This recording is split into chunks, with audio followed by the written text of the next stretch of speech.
우리 하나님 말씀 사도행전 2장 14절에서 40절까지 말씀을 우리 같이 오늘 봉독을 했습니다. 우리 말씀 가지고 충분히 전달되지 못한 복음이라고 하는 제목으로 우리 하나님 말씀을 증거하겠습니다. 오늘 말씀은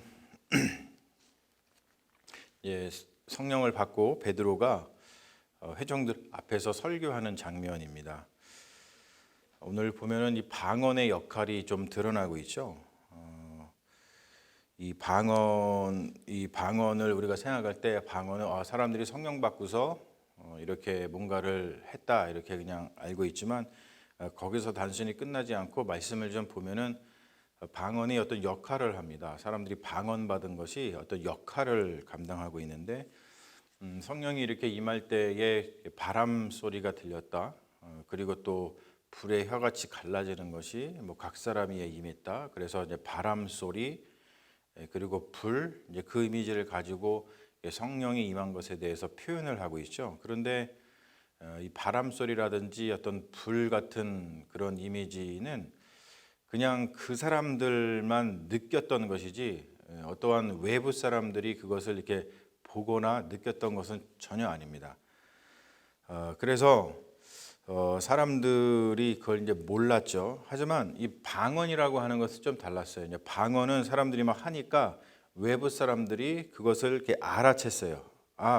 이게 사람들이 뭔가 something 이상하네. 뭔가 좀 어떤 일이 여기에 지금 happening 하고 있네. 라고 하는 것을 이제 느꼈죠. 외부적으로다가 사람들한테 이제 보인 것이 그게 방언입니다. 그러니까 사람들이 그 반응을 한 것은 그 사람들이 바람 소리를 들었거나 아니면 그 사람들이 뭐 불을 받거나 그래서 반응을 한 게 아니라 그 성령을 받은 그 제자들이 방언하는 것을 보고 반응을 한 겁니다. 그러니까 방언이 어떠한 역할을 하고 있는 것이죠. 어떤 역할을 했냐면 사람들의 그 이목, 사람들의 어떤 주의를 집중시켰습니다. 관심을 집중시켰어요. 방언하는 것을 보고서 사람들이 저거 뭐지? 라고 하면서 사람들이 집중했다는 거예요. 자, 이것을 보면서 이 베드로의 설교에 이제 귀를 기울여서 듣게 되는 그 다리 역할을 한 것이 뭐냐? 그게 실질적으로는 방언이라는 거예요. 방언. 자, 이걸 보면서 그런 생각을 해요. 우리가 좀 이런 미니스트리가 필요한 시대구나라는 생각을 합니다. 뭐냐면 사람들의 어떤 눈과 사람들의 귀와 사람들의 어떤 마음이 이렇게 열리게 하는 무엇인가가 사실 우리에게도 많이 필요하죠. 지금 그러니까 많은 사람들이 요즘에 복음을 별로 이렇게 듣기 싫어하고 뭐 관심이 없어하고 일단은 이제 그 당시에도 이렇게 사람들이 별로 관심이 없다가 예수가 뭐 죽고 뭐 이런 거에 별로 관심이 없다가 사람들이 이제 관심을 갖게 된 게 뭐냐면은 막 방언을 막 하고 막 그런 것을 보면서 이게 도대체 무슨 일이지? What's happening here? 하고라고 하면서 사람들이 눈을 이렇게 거기다 집중을 하고 또 귀도 한번 열어서 저 사람이 무슨 얘기를 하지? 베드로라고 하는 사람이 지금 무슨 얘기를 하고 있는 거지? 이렇게 귀를 기울이고 그리고 또 이렇게 마음을 열어가지고 또 그걸 통해서 그 복음을 또 받아들이고 이런 역사가 일어났잖아요. 그런 것처럼 사람들의 어떤 눈과 귀와 마음이 이게 열리게 하는 어떠한 외적인 표지, 뭔가 something happening 그런 것이 사실 우리 시대에도 그 어느 시대보다도 굉장히 중요하고 또 필요한 그런 시대라고 하는 것이죠. 기독교 역사를 보면은 언제나 그러한 역사들이 사실은 있었죠. 근데 지금 우리에게는 그런 것이 무엇이 있을까? 그리고 우리가 어떤 미니스트리를 행하고 또 복음을 전하고 교회를 세워나가면서 그런 것이 어떤 것이 있을까라고 하는 생각을 많이 해보게 됩니다. 물론 여러분 그것은 성령의 역사이어야 되겠죠. 우리가 뭐 인위적으로다가 조작을 하고 뭐 사람들의 뭐 마음 환심을 사기 위해서 무슨 요즘 사람들이 좋아하는 무슨 새로운 폰을 갖다가 주겠다라고 하면서 사람들의 뭐 이목을 집중시켜 가지고 뭐 이렇게 상횡의를 하듯이 뭐 이렇게 미끼를 던지듯이 그런 것이 아니라 어떤 성령의 역사. 그래서 그 사람들이 이 말씀 그리고 이 메시지 그리고 복음 뭐 이거에 좀 귀를 기울일 수 있는, 이목을 집중시킬 수 있는 그런 어떠한 것들이 성령의 역사가 지금도 분명히 필요하다고 하는 것이죠. 자, 그렇기 때문에 이 말씀을 우리가 보고 나면 무엇이지? 라고 하면서 지금 저도 이렇게 굉장히 뭐가 필요할까? 그리고 어떻게 해야 될까? 라고 하는 이런 간절함이 좀 있잖아요. 그런 것처럼 이것을 우리가 알고 나면 어떻게 해야겠습니까? 바로 이 주제, 이것을 위해서 사실은 우리가 기도해야 된다는 거죠. 그러니까 하나님, 그 이전에 사람들의 마음을 열시고 눈과 귀를 여시고 사람들에게 집중해서 이목해서 복음을 듣게 하셨던 그러한 일들을 성경에 보면은 초대교회에 이렇게 있는데 지금도 우리에게 그것이 절실하게 필요합니다. 많은 사람들이 그 복음을 모르고서 교회를 등지고 또는 뭐 기독교 신앙에 관심이 없고 뭐 이런 기사들이 많이 있는 그러한 뭐 탈종교의 시대에 어떻게 하면은 우리가 복음을 더 잘 전할 수 있겠습니까? 그럴 때 이런 어떤 방언과 같은 사람들이 이목을 집중시킬 수 있는 뭔가가 필요한데 주님, 그것은 우리가 인위적으로 할 수 있는 것이 아니기 때문에 성령의 역사가 필요합니다라고 하는 이 간절한 기도가 사실 그 어느 때보다도 필요한 시대라고 생각을 해요. 그러니까 여러분, 기도하실 때 그냥 기도를 막 뭐 우리가 생각나는 대로 한다기보다도 바로 이렇게 말씀에 근거해서 그래, 내가 지금 해야 될 기도, 우리 입술에서 나와야 될 기도, 우리에게 필요한 기도는 바로 이런 거구나라고 하면서 주님, 성령의 역사를 좀 일으켜 주시옵소서. 우리가 인위적으로 할 수 있는 것이 아니기 때문에 성령께서 반드시 역사를 일으켜 주셔야 됩니다라고 하는 이 기도가 반드시 필요한 시대라고 믿습니다.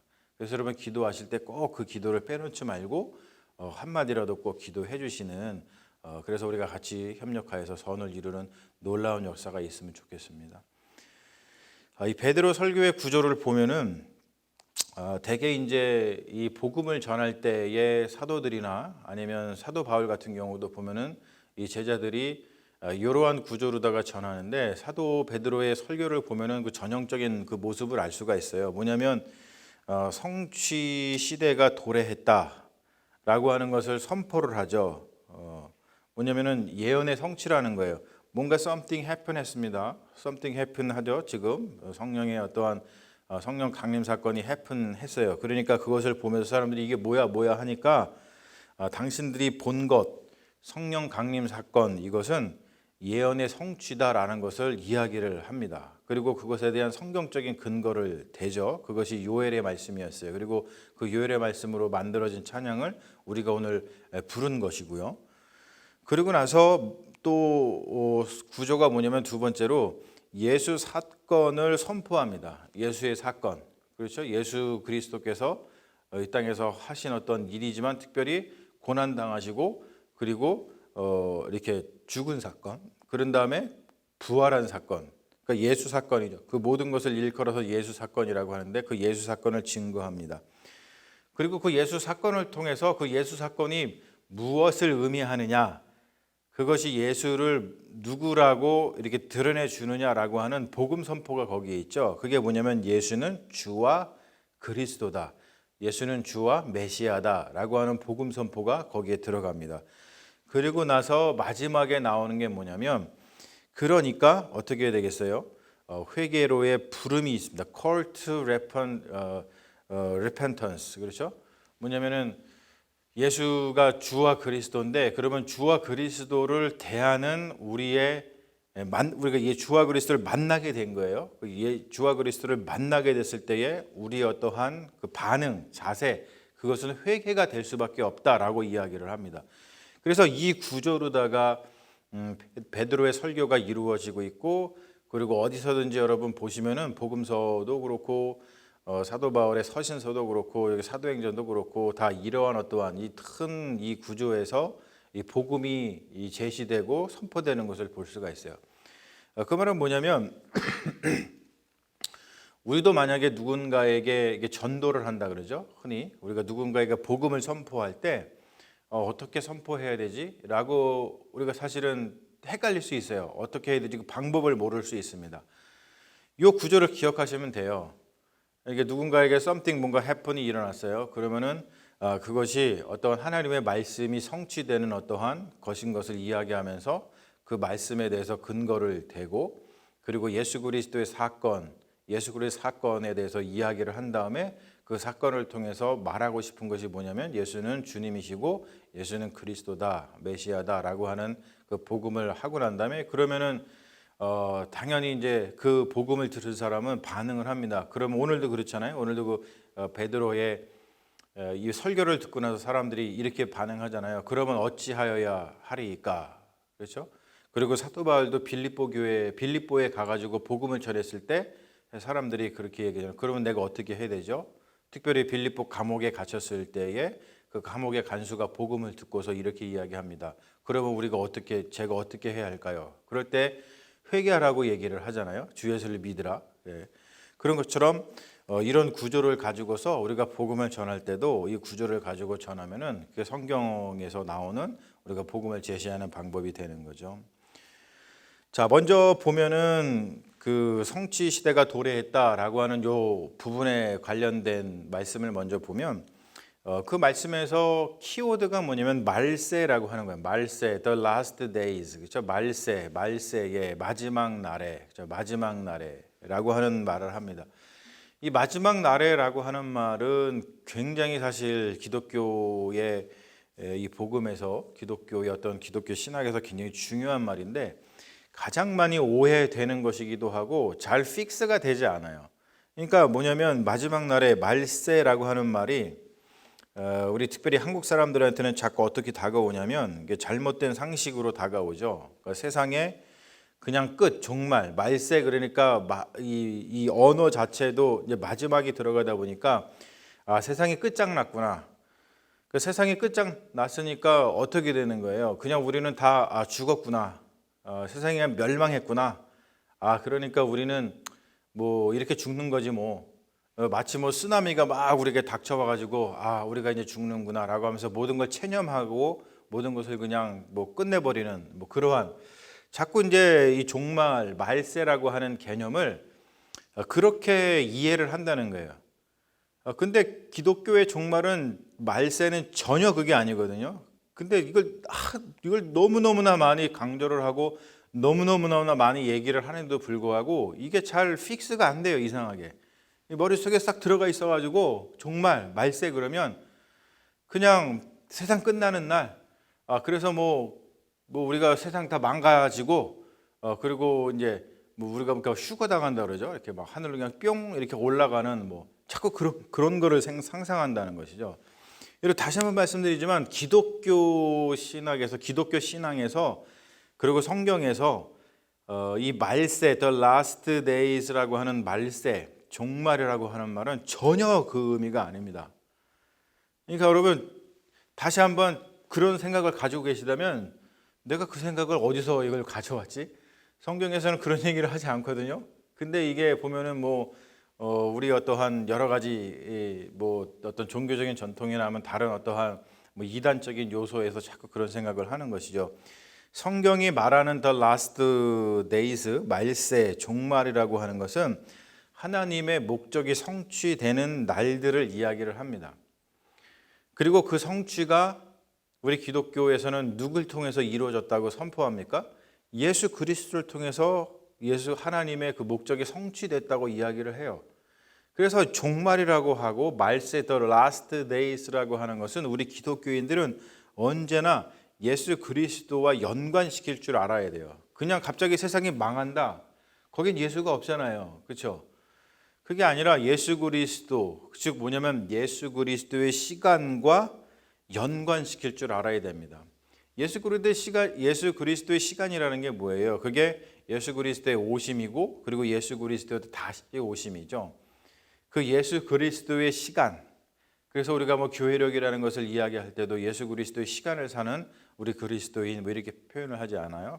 그것처럼 말세라고 하는 것은 언제나 우리 그리스도인들은 예수 그리스도와 연관을 시킬 줄 알아야 되고 예수 그리스도의 시간에 집중하는 것 그리고 예수 그리스도 안에서 이루신 성취하신 하나님의 어떠한 뜻 거기에 집중하는 것 여러분 그게 기독교의 말세고 종말입니다.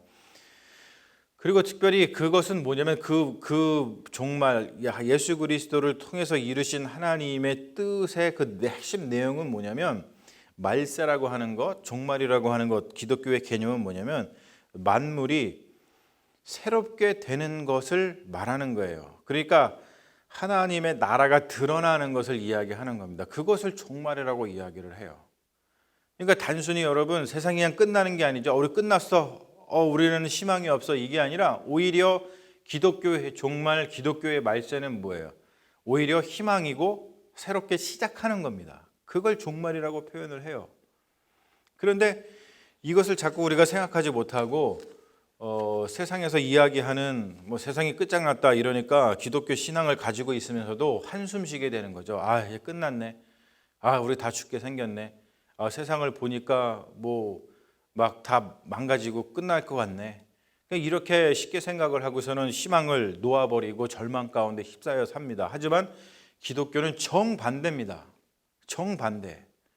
그러니 여러분 세상에서 어떠한 일이 발생하더라도 그냥 세상에서 말하는 정말 말세다, 세상이 이제 끝장날 것 같다 이런 말을 하더라도 절망하시거나 그것 때문에 근심하고 두려워하지 마시고 오히려 그래 우리는 그리스도의 시간 가운데 살고 드디어 하나님의 나라가 드러나는구나, 만물이 새롭게 되는 때가 이제 오는구나 라고 하는 오히려 희망을 가져야 된다는 것이죠.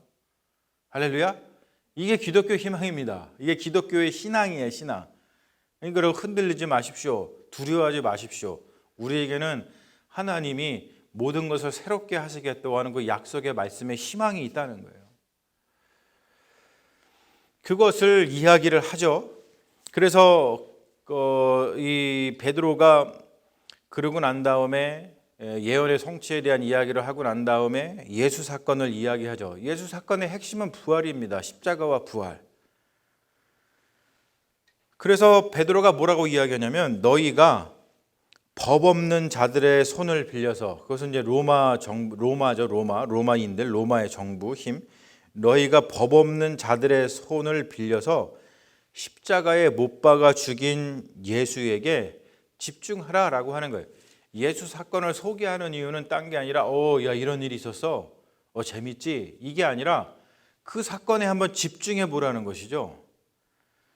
너희는 그들을 죽였으나 하나님께서는 그를 죽은 자 가운데서 살리셨다라고 하는 거예요. 그러면 이것이 무슨 의미를 가지고 있는지에 대해서, 그 사건에 대해서 한번 집중해 봐라 얘기를 하는 거예요. 사망 권세, 사망이, 죽음이 그 예수를 너희들이 죽였는데 그 죽음이 그 예수를 품고 있을 수 없어서 다시 내뱉었다라고 하죠. 자, 여러분 벌써 이제 이 말은 구약 성경에 뭐가 생각이 나요? 죽음이 품고 있었는데 내뱉었다. 그래서 요나의 사건이 생각이 나죠. 그래서 예수님도 복음서에서 그런 말씀 하시잖아요. 내가 요나의 표적 외에는 너희들한테 보여줄 게 없다. 그런 말씀 하시죠. 그 말은 뭐냐면 예수, 죽음이라고 하는 것, 어떤 고래와 같은 이미지를 생각해 본다면 큰 물고기와 같은 그 죽음이 품고 삼키고 소화시키고 먹어서 없애버렸어야 되는데 그게 아니라 요나를 갖다가 바깥으로 팍 품어내잖아요. 그런 것처럼 죽음이 예수 그리스도를 안에서 어떻게 할 수 없으니까 다시 품어냈다. 자, 그것을 갖다가 부활이다라고 표현을 하고 있는 겁니다.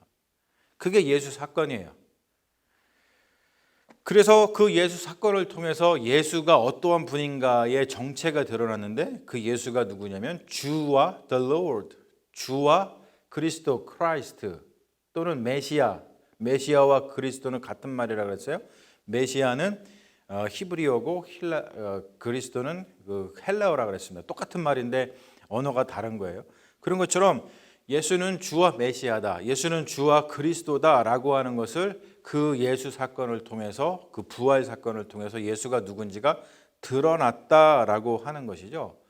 자, 그래서 이것의 속뜻, 그러니까 너도 예수님을 주님이라 불러, 너를 예수를 그리스도다 불러, 단순히 이렇게 하는 게 아니에요. 그러니까 사람들이 저 사람이 그런 분이었구나. 그러니까 뭐 사람들이 잘 몰라보다가 어떤 되게 유명한 사람이에요.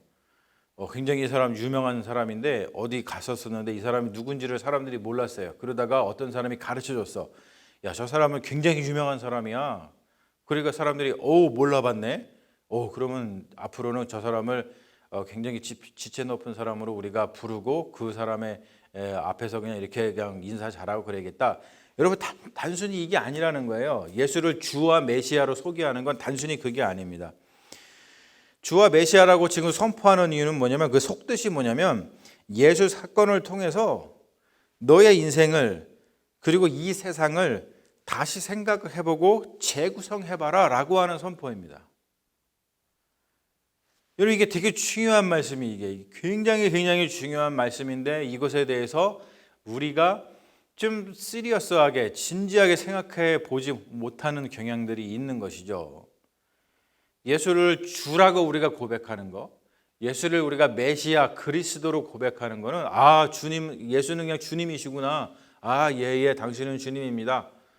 예수는 그리스도구나. 예, 당신은 그냥 그리스도입니다. 우리가 그냥 이렇게 고백하고 말고 그 사람을 그냥 레코그니션 하는 거 마는 것이 아니라, 예수 사건을 통해서, 예수라고 하는 분을 통해서, 그리고 예수를 통해서 일어난 그 사건을 통해서, 그러면은 내가 내 인생을 한번 다시 생각을 해봐야 되겠는데, 그러면은 지금 이 세상을 다시 한번 예수라고 하는 분을 통해서 다시 한번 생각을 해보고 다시 이 세상을 재구성해 봐야겠는데, 여기에 이르러야 된다는 거예요. 이게 거기에 대해 초대입니다. 그래서 결국에 마지막에 이 예수 사건과, 그리고 예수는 주와 메시아다라고 하는 것을 통해서 선포되고 있는 것이 뭐냐면, 회개하라라고 하는 것이죠. 회개하라는 것도 뭐냐면, 주와 메시아이신 예수 그리스도를 대하는 자세를 이야기하는데, 이렇게 할 수밖에 없다는 거예요. 예수를 만나게 되면 예수가 주다, 예수가 그리스도라는 것을 고백하게 된다면 이렇게 하지 않을 수가 없다는 거예요. 그 말은 뭐냐면, 우리가 되게 회개라고 하는 것을 축소하고 오해하고 있죠. 회개 그러면은 내가 뭔가 잘못을 했어요. 그러니까 예, 제가 잘못했습니다. 용서해 주세요. 이렇게 하는 걸 회개라고 우리가 생각을 합니다. 근데 성경에서 말하는 회개는 전혀 그게 아니에요. 여러분들이 뭔가 잘못했어요. 그 예수님을 만났어요. 만나니까 제가 잘못했습니다. 용서해 주세요. 이러고 마는 게 회개가 아니라는 겁니다. 그리고 회개는 뭐냐? 회개는 헬라어로 메타노이아라 그랬죠. 메타노이아. 메타라고 하는 것은 after 또는 beyond라고 하는 그 뜻을 가지고 있어요. 뭔가 이후, 뭔가 넘어, 그렇죠? 그리고 노이아라고 하는 것은 perceive 아니면 think, 뭔가를 이렇게 지각을 하는 거고, 뭔가를 생각을 하는 거예요. 그러니까 메타노이아라고 하는 것은 뭐냐면, 나의 어떠한 지각, 내가 지금 이렇게 뭔가 지각하는 거, 내가 이렇게 저거는 지금 뭐 이 개구나, 또는 지금 세상이 저렇게 지금 혼란스럽구나, 이렇게 지각을 뭐 하잖아요, 우리가. 그렇죠? 그리고 우리가 뭔가 thinking을 합니다. 근데 그것을 beyond, 넘어서는 거라는 거예요, 메타노이아는. 그러니까 회개의 뜻은 뭐냐면, 어떤 생각, 내가 하는 생각, 또는 내가 지금 뭔가 지각하고 내가 마음에 그렸던 어떠한 생각들, 또는 내가 그래, 세상은 이런 거야 라고 생각했던 여러 가지들, 내가 지각했던 여러 가지들, 그것을 뒤집어 엎는 겁니다. 생각이나 마음의 변화, 그것을 넘어서는 것, 비욘드를 한번 생각해 보는 거예요.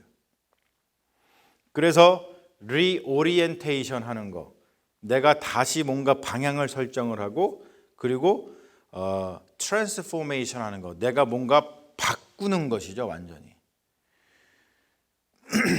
이것을 우리가 지금의 우리가 당면하고 있는 어떤 사회적 문제를 대입해서 생각을 해본다면, 뭐 우리가 여기 계신 분들은 다 같이 공부를 했으니까 우리 기후변화 문제를 한번 생각을 해보면, 기후변화 문제를 해결할 수 있는 길은 다 뭐라고 얘기하냐면 탈성장이라고 얘기를 합니다.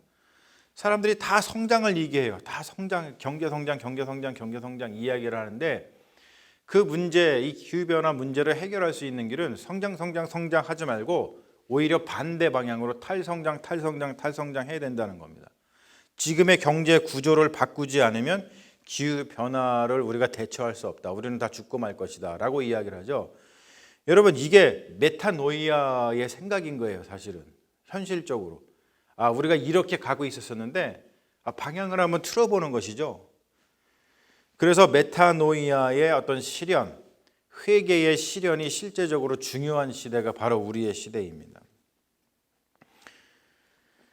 제가 오늘 말씀 제목을 뭐라고 정할까 굉장히 고민을 많이 했는데, 그러다가 충분히 전달되지 않은 복음 이렇게 정했습니다. 그러니까 뭐냐면 복음이 충분히 전달되지 않은 것 같은 세상인 것이죠. 우리 시대를 돌아보면. 그리고 우리 시대뿐만이 아니고 지난 2000년 동안 이 복음이 전해졌는데 과연 우리는 이 복음을 온전히 받아들였는가라는 것을 반성해 보게 된다는 거예요. 우리 개개인을 보아도 그렇고 이 돌아가는 세상을 보아도 그렇고 복음이 충분히 전달되지 않은 것 같아요. 그 말은 뭐냐면 우리가 정말 복음을 듣고 우리가 회개했다, 즉 메타노이아 했다라고 한다면 내가 우리 인생을 이렇게 살아갈까? 또는 이 세상이 지금 이렇게 망가지고 또 막 서로 못 죽여서 안달이고 또 서로 미워하지 못해서 안달인 이런 세상이 있을 수 있을까? 이런 생각을 자연스럽게 하게 된다는 것이죠. 그런 것을 보면서 아직까지 복음이 충분히 전달되지 않은 것 같아. 그런 생각이 듭니다. 그런데도 불구하고 지금 어떤 일이 벌어져요. 또 탈종교의 현상이라죠. 그래서 사람들이 기독교에 별로 관심이 없다 그러고 복음에 관심이 없다 그러고 종교 인구가 점점점 줄어들고 있고 안 듣는 거죠. 사람들이 기본적으로 충분히 전달되지도 않았는데 사람들이 또 관심이 없어지는 거예요. 그러니까 사실은 굉장히 좀 조바심이 나죠. 이러면 안 되는데 그런 조바심이 납니다. 무엇이 문제일까를 생각을 해보죠. 복음이 충분히 못한 것일까? 복음 자체가 충분하지 못한 것일까? 그렇지는 않겠죠, 여러분. 하나님이 충분하지 못한 분이 아니시고 예수 그리스도의 그 사건이 충분하지 않은 사건이 아니잖아요. 예수님이 이렇게 죽을래다가 만 것도 아니고 이렇게 고난을 당할래다가 만 것도 아니고, 그렇죠? 끝까지 가셨잖아요. 그러니까 끝까지 뭔가를 전해주신 거란 말이에요. 그러니까 복음 자체가 충분하지 않은 건 아닌 것 같아요. 그러면은 이것을 전하고 있는, 복음을 전하고 있는 교회가 부족한 건가? 그런 것 같기도 해요. 그렇죠? 죄 많은 인간들이 모여 있는 곳이다 보니까. 그리고 또 한 가지는 세상이 너무 악한가? 그런 것 같기도 해요. 아무튼 복음을 들었다고 하는 우리 그리스도인들이 한번 반성을 해보자면 좀 더 레디컬하지 못한 부분이 너무 많이 있다는 것이죠. 복음을 듣고서 우리 스스로도 완전히 메타노이아를 하지 못했기 때문에 사람들로 하여금 뭐지? 이런 이목과 관심을 집중시키지 못하는 것이죠. 특히나 요즘 시대는 더한 것 같아요. 우리가 복음을 듣고서 완전히 레디컬하게 메타노이아를 못하니까 사람들한테 자극이 되질 않아요. 그러니까 어떤 자극이라는 게 나쁜 의미가 아니고 그러니까 어떤 이목을 집중시키고 사람들한테 뭐지? 나도 관심이 가는데 이런 것을 잘 못한다고 하는 것이죠. 그러니까 이런 거를 보면서 그럼 어떻게 해야 될까? 그러면 우리가 좀 더 좀 흉내라도 한번 내보자. 그리고 좀 더 우리가 노력이라도 해보자. 이런 생각을 할 수밖에 없다는 겁니다. 사랑하는 여러분, 충분히 전달되지 않은 것 같은 그런 복음. 그래서 사람들이 점점점 복음에 관심이 없어지고 나 자신도 그렇고 교회를 다니고 있는 사람들도 마찬가지고 교회를 다니지 않은 사람들은 더 말할 것도 없고 이러한 어떤 뭔가가 복음이 희미해지는 이런 시대에 우리가 다시 한번 이 사도행전의 말씀을 통해서 나의 신앙의 삶의 자리를 돌아봐야 돼요. 그렇지 않으면 예수 그리스도의 이 죽음이 너무나 헛될 뿐만이 아니고 예수 그리스도를 통해서 다시 구성되고 있는 하나님의 뜻이 너무나 귀중한 거고 우리가 세상을 다르게 바라볼 수 있는 정말 중요한 가장 핵심적인 것이죠. 이 핵심적인 그 인생을 우리가 헛되게 살아가는 것이죠. 할 말이 많이 있습니다만 제가 말씀을 막 전하다 보니까 오늘 시간이 너무 많이 간 것 같아요. 뭐 앞으로도 많이 복음을 전할 기회가 있을 테니까 오늘 여기까지만 하겠습니다만 여러분 오늘 말씀을 다시 한번 기억하면서 복음에 대해서 다시 한번 진지하게 우리가 생각하는 그런 시간이 되었으면 좋겠습니다. 우리 잠시 기도하겠습니다. 아버지 하나님, 오늘 말씀을 통해서 베드로가 가슴 치며 이렇게 열정적으로 복음을 전했던 것처럼 우리도 이 복음을 한번 듣고 싶었습니다. 하나님, 다시 한번 우리의 그 신앙의 위치와 상태를 생각해 봅니다. 정말 이 중요한 이 복음이 전해졌는데 불구하고 우리 스스로부터 이 복음을 받아들이는 그 강도가 그리고 또 자세가 온전치 못한 것을 다시 한번 반성해 봅니다. 주님 기억하여 주시고 성령의 능력으로 우리가 이 복음을 올바르게 대할 수 있도록 인도하시고 이 복음을 통해서 우리 자신도 변화될 뿐만이 아니고 변화된 우리를 통해서 세상 사람들이 보고 저것이 뭐지? 라고 하면서 다시 한번 이목을 집중시킬 수 있는 그 놀라운 역사가 우리를 통해서 우리 교회를 통해서 이루어지게 하여 주시옵소서. 주님께서 우리와 함께 하실 줄로 믿으며 예수님의 이름으로 기도합니다. 아멘.